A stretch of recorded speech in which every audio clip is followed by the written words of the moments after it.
안녕하세요. 자동차에 대해 빈틈없이 알려드리는 찻도박이입니다. 오늘은 저희 채널에서 처음 다루는 브랜드를 소개해 드릴게요. 바로 미국의 프리미엄 브랜드 캐딜락인데요. 그중 캐딜락 최초의 전기 CUV 리릭을 만나보실 텐데, 리릭은 수입 전기 자동차 중에서 비교적 저렴한 가격으로 많은 관심을 받고 있습니다. 과연 캐딜락 리릭이 어떠한 상품성을 가지고 있는지 자세히 알아보도록 하겠습니다. 캐딜락 리릭의 가격은 1억 696만원으로 스포츠 트림 하나로 판매되고 있습니다. 비슷한 세그먼트의 차로는 BMW iX, 메르세데스 벤츠 EQE, 아우디 Q8, 이트론 등이 있는데요. 가격만 놓고 보면 리릭이 1-2천만원 정도 더 저렴해서 가격적인 메리트는 확실히 있다고 생각됩니다. 자, 먼저 캐딜락 리릭의 디자인부터 살펴볼까요? 이 디자인 한눈에 봐도 강렬하죠? 캐딜락의 새로운 미래지향적 디자인과 정통적인 요소가 함께 어우러져 있는데, 리릭의 디자인은 SUV와 세단의 장점을 합친 CUV의 특징이 잘 드러납니다. 차량의 높이가 1623mm라서 SUV 느낌이 나지만 공기저항 계수는 0.3cd라서 SUV 치고는 꽤 공기저항이 적습니다. 특히 루프 라인과 트렁크 라인은 아주 매끄러워서 스포츠 쿠페 같은 느낌을 주죠. 그리고 캐딜락의 정통적인 수직형 주간 주행 등과 후미등은 브랜드의 정체성을 잘 유지하고 있습니다. 전면부 디자인은 미래지향적이면서도 세련된 느낌을 주는데, 공기 역학적으로 설계돼서 효율적인 주행 성능을 제공하면서도 시각적으로 날렵한 인상을 줘서 디자인적으로 만족감을 줍니다. 특히 지금 보시는 것처럼 정통적인 그릴 대신 디지털 라이트 블레이드가 자리 잡고 있는데, 이 블레이드는 주간 주행 등으로도 작동하며 차량의 시동을 켤 때 캐딜락 엠블럼에서 시작하는 독특한 애니메이션 효과를 연출해줍니다. 마치 짧은 애니메이션을 보여주는 다른 브랜드보다 오랫동안 환영 인사를 받는 기분이랄까요? 그릴 옆에 있는 헤드라이트는 슈퍼 슬림 디자인의 LED로 구성되어 있는데, 라이트 블레이드와 마찬가지로 차량에 가까이 가면 애니메이션이 작동해서 자연스러우면서도 부드럽고 바닥에 비춰지는 빛까지도 신경을 쓴 모습을 보여줘 이 부분은 정말 감성적인 만족감을 느낄 수 있습니다. 하지만 라이트의 기능은 조금 아쉬운 점이 있었는데, 잠시 후에 그 부분에 대해 알려드리겠습니다. 디지털 라이트 블레이드가 자리 잡은 그릴에는 캐딜락 엠블럼이 있고 세모 모양의 독특한 모양으로 마감하여 포인트를 줬습니다. 범퍼 하단부는 블랙 하이글로시로 마감하면서 에어 커튼은 없지만 삼각형 모양의 디자인 형상으로 인해 마치 배가 물을 가르고 가는 것처럼 공기를 가르면서 주행이 가능해 공기 저항을 줄여주었습니다. 옆면 디자인을 보면 CUV의 특징이 잘 드러나죠. 깔끔하고 날렵한 라인이 정말 인상적입니다. 디자인 디테일도 정말 남다른데요. 짧은 오버행 덕분에 차가 더 날렵해 보이고, 헤드라이트와 팬더에서 시작하는 3개의 캐릭터 라인은 차를 더 넓어 보이게 만듭니다. 특히 사이드 스커트는 블랙 하이그로시와 공기의 흐름을 형상화한 디자인으로 날렵한 인상을 줍니다. 팬더에는 전기 충전구가 있는데 개인적으로 후면에 있는 게 더 편리하다고 생각됩니다. 이유는 후방 주차와 후방에 충전기가 있는 우리나라에서는 조금 불편함이 느껴졌습니다. 전기 충전구를 열 때는 캐딜락 엠블럼을 누르면 되는데, 커버가 정동으로 열릴 때 덜덜 떨리면서 열려서 프리미엄 브랜드 치고는 조금 아쉬운 부분입니다. 급속 충전 커버도 덜렁덜렁해서 보기 싫었고요.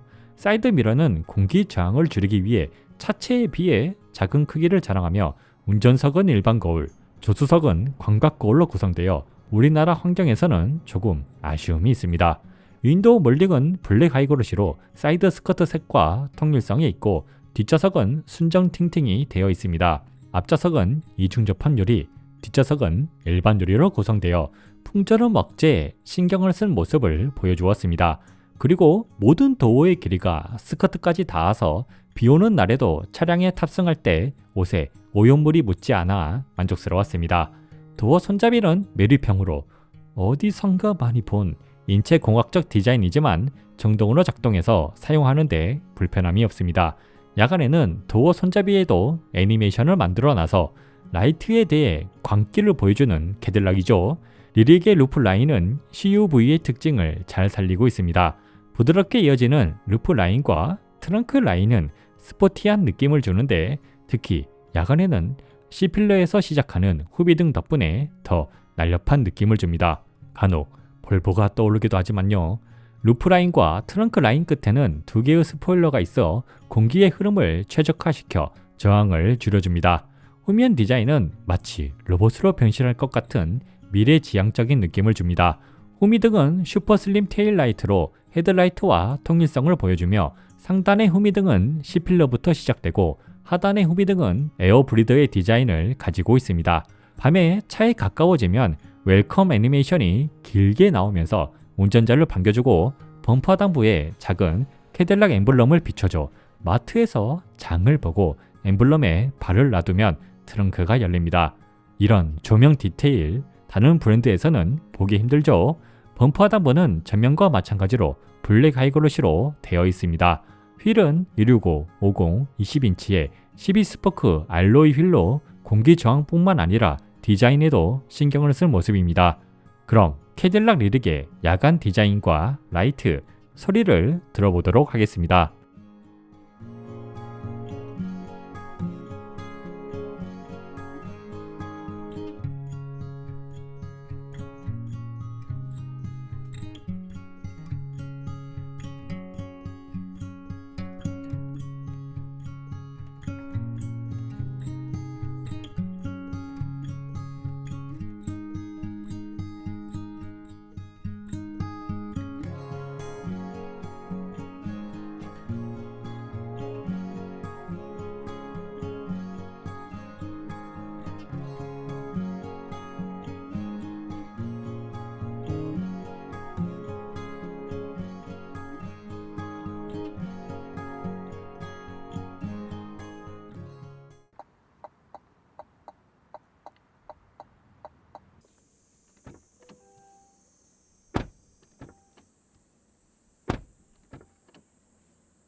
캐딜락 리릭의 실내 디자인, 고급스러워 보이는 재질은 물론 33인치 9K 커버드 디스플레이 덕분에 미래지향적인 분위기까지 물씬 풍기죠.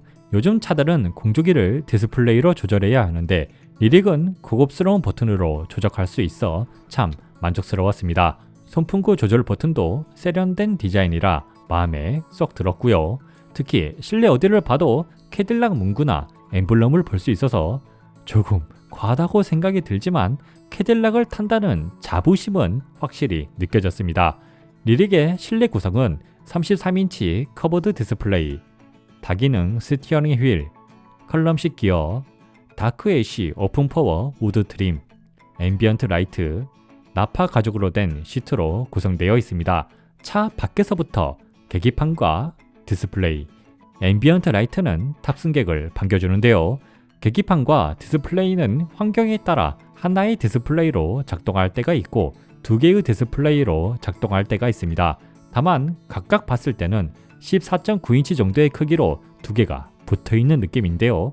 계기판 오른쪽에 있는 메뉴는 터치로 조작할 수 있고 4가지의 테마를 선택해서 운전자의 취향에 맞게 변경할 수 있습니다. 터치가 가능한 계기판은 쉽게 볼 수 없어 인상적이지만 운전 중에 사용하기에는 불편하고 양끝에 표시되는 정보는 스티어링 휠에 가려져서 조금 아쉬운 부분입니다.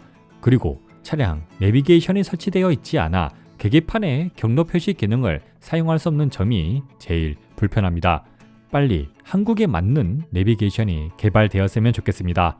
주행 중 시인상은 9K이라는 해상도에 맞게 선명한 화면을 보여주지만 밝기가 조금 부족하고 무엇보다 햇빛을 피하기 위해 약간 누워있는 모양으로 인해 시인성이 좋다는 느낌은 받기 힘들어 무난하다 생각됩니다.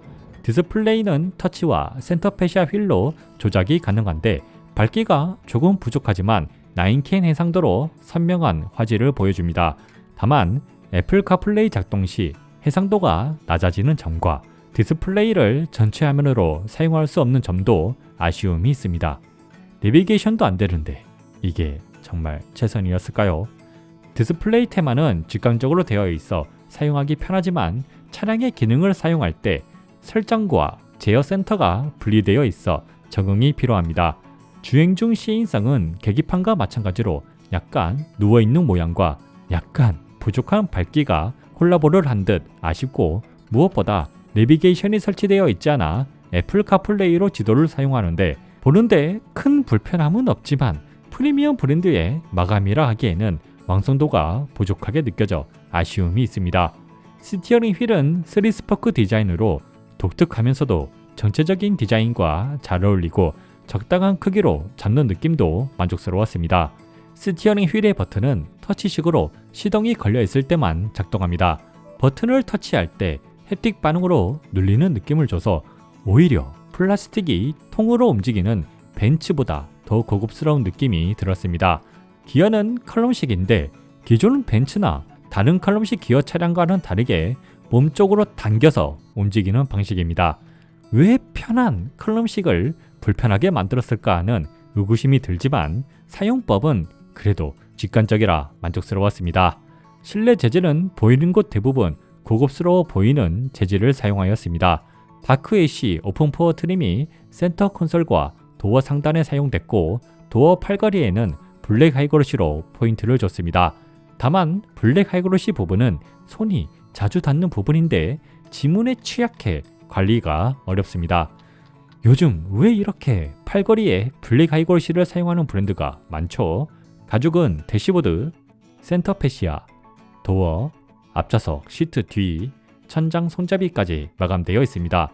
조수석 천장 손잡이의 위치도 독특하지만 뒷좌석 천장 손잡이는 가죽이 아니어서 약간 의아했습니다. 할 거면 가죽으로 다 해줬으면 좋았을 텐데 말이죠. 나머지 부분은 가죽이 아닌 우레탄으로 되어 있다 하더라도 시트의 색과 동일한 베이지 색으로 맞춰 저렴한 느낌은 들지 않습니다.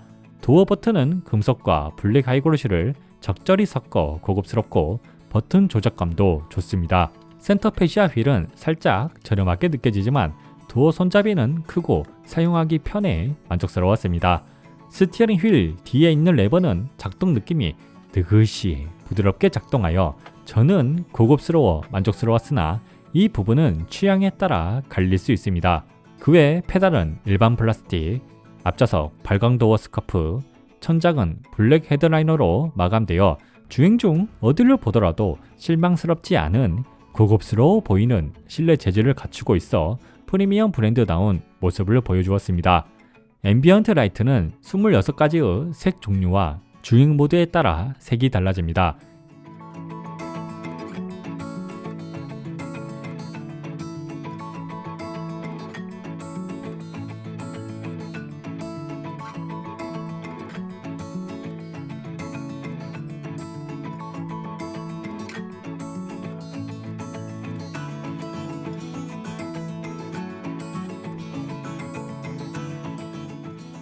앰비언트 라이트 디자인은 외관의 라이트와 다르게 개인적으로 아쉽게 느껴졌는데요.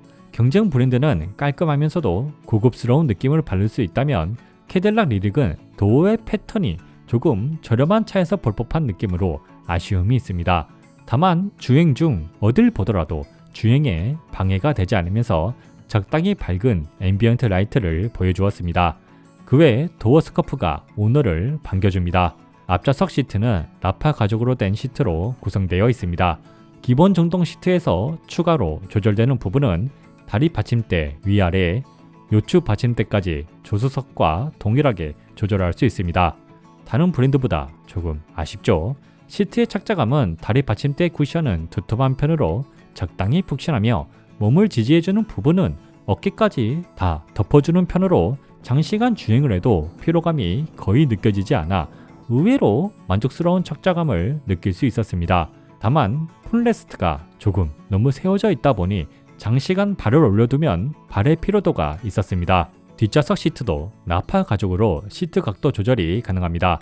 유화 카시트 설치 시 IX 픽스 커버도 쉽게 제거할 수 있어 편리하고, 유화 카시트 설치 후 성인 2명이 무난하게 탑승이 가능합니다. 주니어 카시트는 아주 여유롭고요. 키 181cm의 성인이 탔을 때도 다리 공간이 여유롭고 머리 공간도 무난합니다.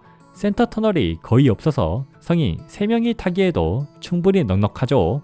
뒷좌석 시트의 착자감은 쿠션이 적당히 단단한 편이나 다리 받침대 높이가 평평하면서 앞좌석보다 시트의 높이가 높아 약간 하늘에 떠있는 듯한 느낌이 들었습니다.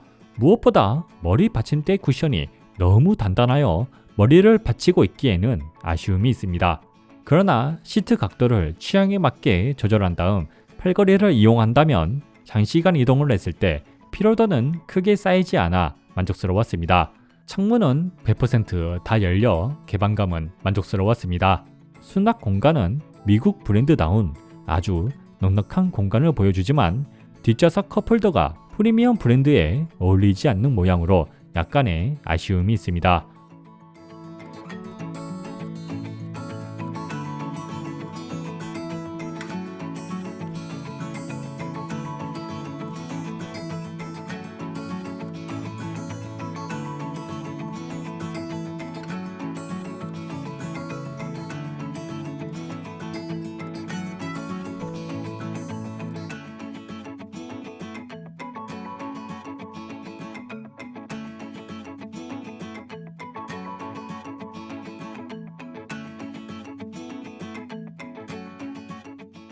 지금 이 영상을 보시는 시청자 여러분, 항상 새 차 같은 외관을 유지할 수 있는 찻도박이 광자신있어를 사용해 보세요.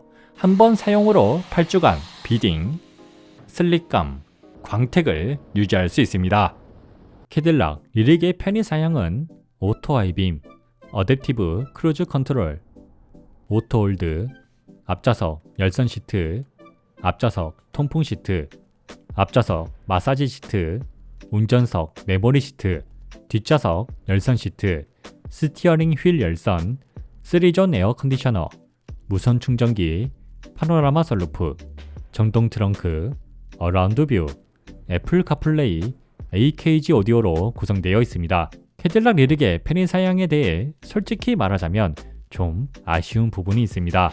헤드업 디스플레이, 내비게이션, 주행 보조 기능이 없다는 점이 그렇죠. 요즘 자동차 시장에서는 이런 기능들이 거의 필수로 여겨지는데 이 부분이 좀 아쉽습니다. 오토 하이빔은 미국 브랜드 차량에서 흔히 볼 수 있는데 유럽 차량들처럼 어댑티브 기능은 없습니다.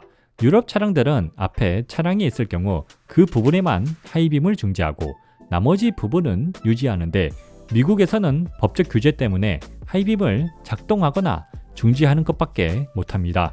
이 부분도 아쉽죠. 라이트의 밝기는 상당히 밝고 앞에 차량만 없다면 가로등이 있는 환경에서도 하이빔을 유지합니다. 헤드업 디스플레이는 없지만 전방에 차량이 가까워지면 빨간색 램프가 깜빡여 경고해줍니다. 원래 캐딜락에는 슈퍼크루즈라는 아주 좋은 주행보조 기능이 있는데요. 우리나라에서는 구글맵을 사용하기 힘들어서 추가되지 않았습니다. 하지만 이 부분을 우리나라만의 문제라고만 탓할 수는 없고 구글맵이 아니더라도 다른 방법으로 해당 국가에서 사용할 수 있도록 개선이 필요하다고 생각합니다. 테슬라처럼 말이죠. 어댑티브 크루즈 컨트롤은 차량 인식은 빠르지만 차로 중앙 유지 기능이 없어서 장거리 주행 시 음료수를 마시기에도 불편했습니다. 아쉬운 점이죠. 앞좌석 열선 시트는 열선 위치를 쉽게 선택할 수 있고 마사지 시트 기능도 있지만 솔직히 말해 마사지 종류가 한 가지밖에 없어서 좀 실망스럽습니다. 요즘 저렴한 차량들도 마사지 시트를 넣고 있는데 요추 받침대만 조절하는 수준이라 조금 아쉽죠. 에어컨디셔너는 공기청정 모드를 지원하지만 뒷좌석은 한 가지 온도로만 설정할 수 있습니다. 무선 충전기는 위치는 조금 아쉽지만 충전 속도는 괜찮습니다. 파노라마 선루프는 아주 큰 크기를 자랑하고 전기차에서 보기 힘든 개방도 가능하여 만족스러웠습니다. 트렁크는 정동으로 작동하고 공간은 793리터를 자랑합니다. 길이 130cm의 캐디백을 세로는 힘들지만 대각선이나 가로로 수납이 가능합니다. 시트 폴딩 공간은 1723리터를 자랑하여 키 181cm의 성인 남자가 눕기에는 머리 공간이 약간 부족하지만 성인 2명이 차박하기에 충분한 공간이죠. 그리고 12V 시각잭과 넉넉한 하단 수납함도 마련되어 있습니다. 어라운드 뷰는 높은 해상도를 지원해서 도로 상태나 글씨가 보일 정도로 선명하고 다양한 화각으로 주위를 확인할 수 있습니다. 하지만 3D로 주위를 볼 때 차량의 그래픽이 저렴해 보이고 속도가 조금만 높아도 어라운드 뷰가 종료됩니다.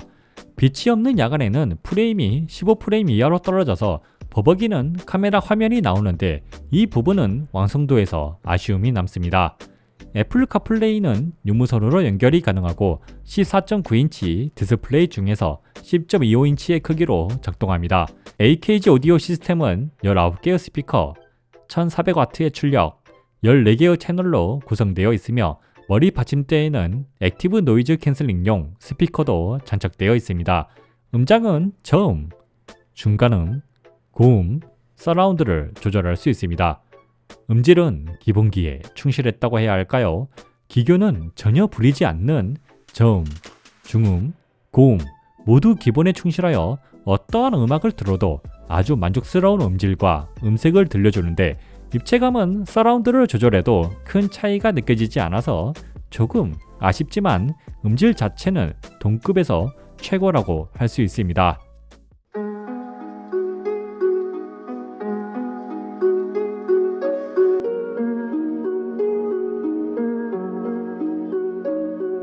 How long has it been since I kissed you? I don't wanna wait. How long has it been since you held me?